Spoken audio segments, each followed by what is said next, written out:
आमच्या गावी पाण्याची खूप समस्या आहे. समस्या म्हणजे पाणी आता विहिरीचं पाणी आटला पूर्ण तो पांढरा होऊन जाते.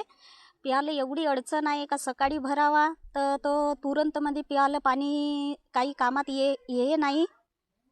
आणि औषधी पण महिन्यातून एखाद्या वेळी 2 वेळा 3 वेळा असे टाकतात. औषधी टाकायला पाहिजे. आपल्या गावामध्ये 3 बोरवेल आहेत. नाही 2 बालट्या पाणी निघते आणि बंद होऊन जाते. पाणी निघतच नाही. हे पाणी आम्ही बोलता पण बाल्टीभर निघते, त्याच्यावरती पाणी निघत नाही. गावामध्ये नळा दिला आहेत पण नळ्यामध्ये पाणी नाही येत आहे. गाई ढोरं आहेत पण आमच्या गाई ढोराईलाही बरोबर पाणी नाही होत आहे. आता विहीरही पण आटली आहे आमची पूर्णपणे. 2-3 बोरिंग आहेत पण तिन्ही बोरिंगला बरोबर पाणी नाही येत आहे.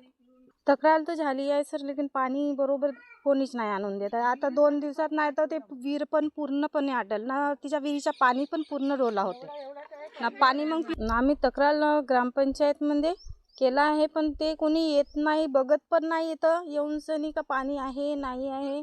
आता विहिरीचं पाणी आता बस 2-3 दिवसात नाही तर तो पण आटेल ना. मग बादमध्ये आम्हाला पिवाच्या पाण्याची सुविधा पण नाही आहे.